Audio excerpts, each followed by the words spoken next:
যেখানে মাইলের পর মাইল শুধু তপ্ত বালু আর 50 ডিগ্রি সেলসিয়াসের অসহ্য গরম, সেখানে এক ফোঁটা পানির জন্য হাহাকার পড়ে যায়। সেখানে একটি প্রাণী দিব্যি মাসের পর মাস পানি না খেয়ে বেঁচে থাকতে পারে। এমনকি মরুভূমির বড় বড় কাঁটাযুক্ত ক্যাকটাস তারা অনায়াসেই চিবিয়ে খেয়ে ফেলে।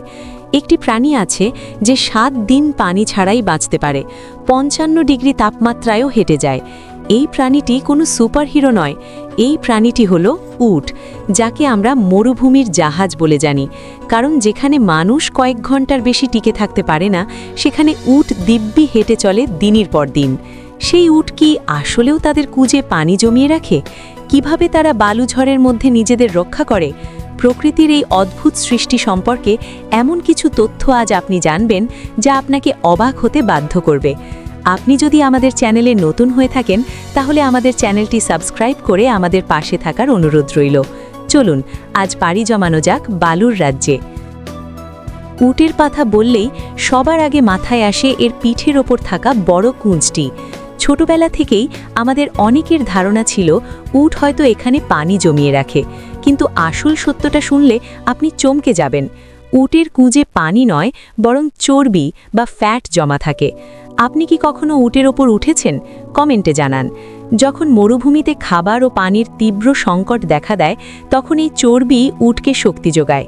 এই চর্বি ভেঙে উট তার প্রয়োজনীয় পুষ্টি ও শক্তি পায়, আর এই কারণেই খাবার ছাড়া একটি উট দীর্ঘ সময় বেঁচে থাকতে পারে।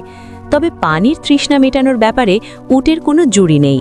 একটি উট মাত্র 10-15 মিনিটের মধ্যে প্রায় 130 লিটার বা প্রায় 40 গ্যালন পানি পান করে নিতে পারে, যা অন্য কোনো স্তন্যপায়ী প্রাণীর পক্ষে প্রায় অসম্ভব। মরুভূমিতে বেঁচে থাকার জন্য প্রকৃতির এক বিশেষ ইঞ্জিনিয়ারিং কাজ করে উটের শরীরে। মরুভূমির প্রচণ্ড ধূলিঝড়ে যখন মানুষের টিকে থাকা কঠিন, তখন উট খুব সহজেই তা মোকাবেলা করে। তাদের চোখে থাকে 3টি চোখের পাতা এবং লম্বা ঘন পাপড়ি, যা বালুকে চোখের ভেতরে যেতে বাধা দেয়। এমনকি তারা তাদের নাকের ছিদ্র ইচ্ছে মতো বন্ধ করে দিতে পারে, যাতে ভেতরে বালু ঢুকতে না পারে। উটের পাগুলো লক্ষ্য করলে দেখবেন সেগুলো বেশ চওড়া এবং গদিযুক্ত। এই বিশেষ গঠনের কারণে ভারী শরীর নিয়েও তারা উত্তপ্ত বালুর গভীরে দেবে যায় না। অনেকটা বরফের ওপর হাঁটার জুতো বা স্নো শুয়ের মতো কাজ করে তাদের পা।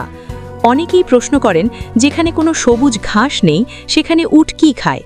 উট আসলে সর্বভুক টাইপের হয়ে থাকে। মরুভূমির শক্ত কাঁটাযুক্ত গাছ, শুকনো ডালপালা, এমনকি ক্যাকটাসও তারা অনায়াসে চিবিয়ে হজম করতে পারে। তাদের মুখের ভেতরটা এতই শক্ত চামড়া দিয়ে তৈরি যে বড় বড় কাঁটাও তাদের কোনো ক্ষতি করতে পারে না।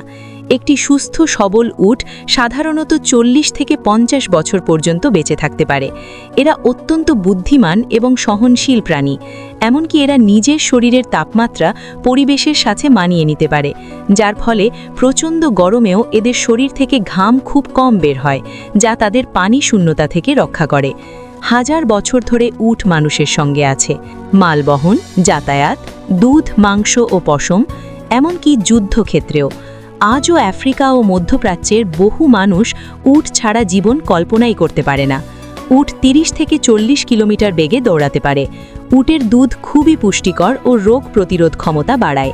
উট একসাথে 250 থেকে 300 কিলোগ্রাম ওজন বহন করতে পারে।